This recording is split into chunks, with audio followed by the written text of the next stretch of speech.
What are the initial actions by the board of directors?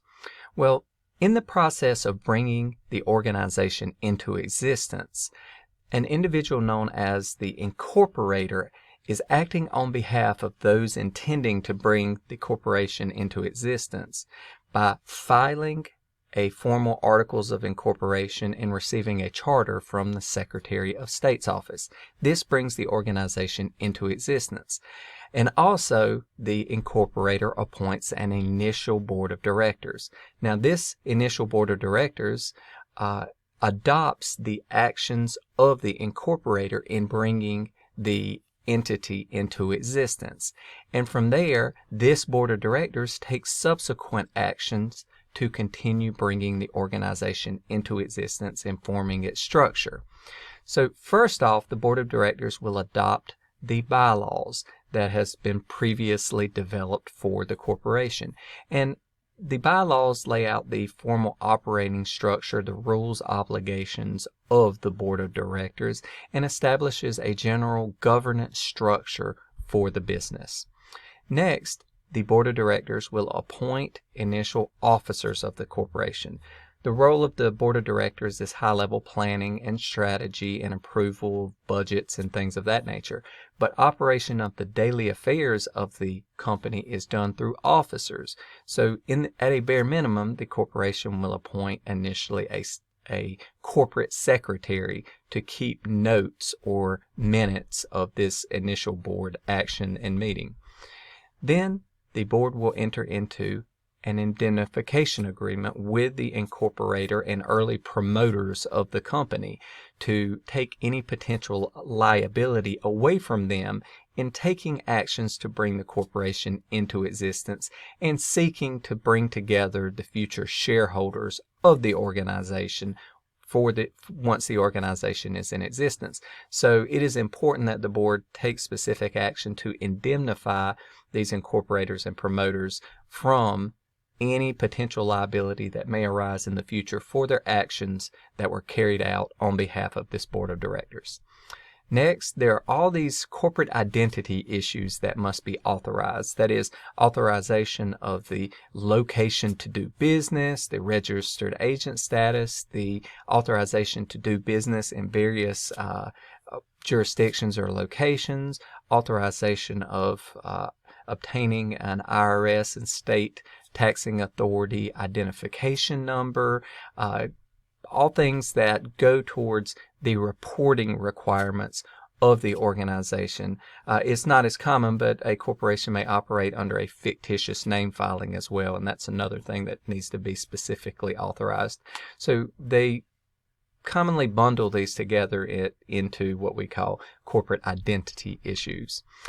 Next, the organization needs to authorize the issuance of shares.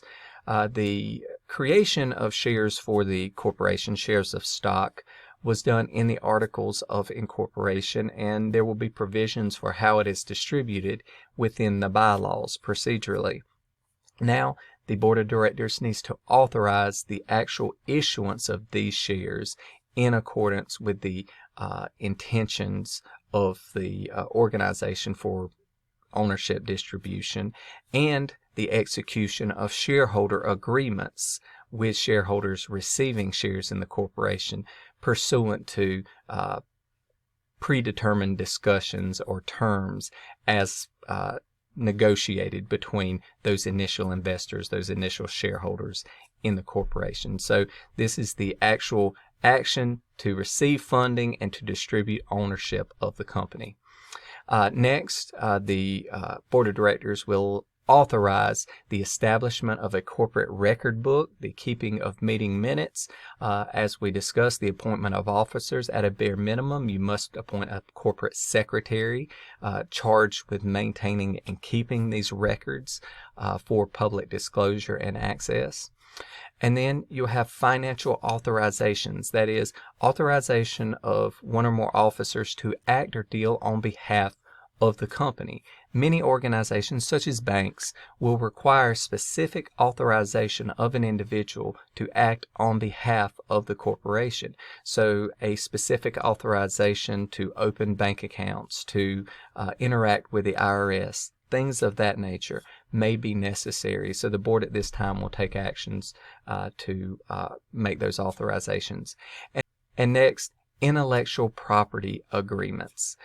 Any intellectual property that exists that is going to be transferred into the corporate entity, the organization must authorize this transfer. Sometimes it's a purchase, other times it's just an outright transfer for the receipt and ownership of intellectual property being transferred to the entity form. This is very common with technology-based startups where the individuals who ultimately form the corporation own the intellectual property, and it must be transferred into the intellectual property entity.